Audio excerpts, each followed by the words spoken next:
અમદાવાદમાં અસામાજિક તત્વોનો આતંક ખોડિયારનગર વિસ્તારમાં અસામાજિક તત્વોનો આતંક સોડા શોપમાં કરી છે મારામારી સમગ્ર ઘટનાના સીસીટીવી ફૂટેજ પણ વાયરલ થયા છે દારૂ પીવાની ના પાડતા મારામારી કરી હોવાનો આક્ષેપ છે હકીકત અંગે પોલીસે તપાસ શરૂ કરી છે સાચું કારણ શું છે શું આ જ મુખ્ય કારણ છે કે કેમ તેને લઈને તપાસ કરવામાં આવી રહી છે દ્રશ્યમાં પણ આપ જોઈ રહ્યા છો કઈ રીતે એક સાથે દંડાવાળી કરવામાં આવે છે નુકસાન કરવામાં આવે છે જે સોડા શોપ છે તે સીસીટીવીની અંદર સમગ્ર ઘટના કેદ થઈ ગયેલી જોવા મળી રહી છે કહેવામાં આવી રહ્યું છે કે દારૂ પીવા માંગતો હતો યુવક જેને ના પાડતા તેનો મગજ છટક્યો અને તેણે આ રીતે મારામારી કરી વધુ એક કરુણ અંજામ આવ્યો છે પોલીસ કર્મીની હત્યા બાદ પત્નીની આત્મહત્યા પત્નીએ હુમલો કરતા પતિનું મોતનું તારણ હત્યા બાદ પત્નીએ કર્યા હતા આપઘાત દાણી લીમડા પોલીસને લઈને આ સમાચાર મળી રહ્યા છે જેમાં તપાસ જે છે તે શરૂ કરી દેવામાં આવી છે દાણી લીમડા પોલીસ તરફથી હાલમાં જે જાણકારી મળી રહી છે ઘર કંકાસ મુખ્ય કારણ જે છે તે માનવામાં આવી રહ્યું છે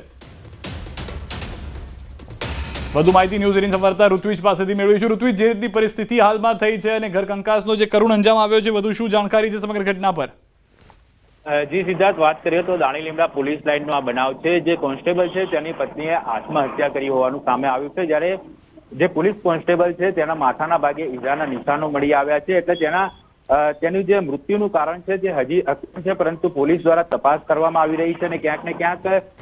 તેની જે મૃત્યુ છે તે કયા કારણોસર થયું છે તે અંગે હાલમાં ઉચ્ચ પોલીસ અધિકારીઓ દ્વારા તપાસ કરવામાં આવી રહી છે પરંતુ જે પ્રાથમિક માહિતી મળી રહી છે તો આ જે ઘર કંકાસને કારણે આ કરુણ અંજામ આવ્યો હોવાનું હાલમાં પોલીસને આશંકા છે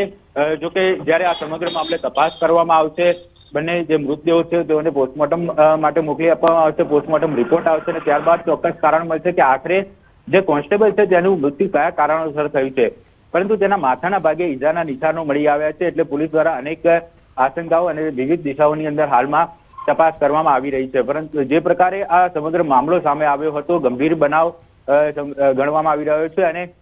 જે બનાવની જાણ થતા ઉચ્ચ પોલીસ અધિકારીઓ પણ હાલ ઘટના સ્થળ પર પહોંચ્યા છે અને તેમના દ્વારા પણ અલગ અલગ દિશાઓમાં તપાસ કરવામાં આવી રહી છે આભાર ઋત્વિજ સમગ્ર માહિતી બદલ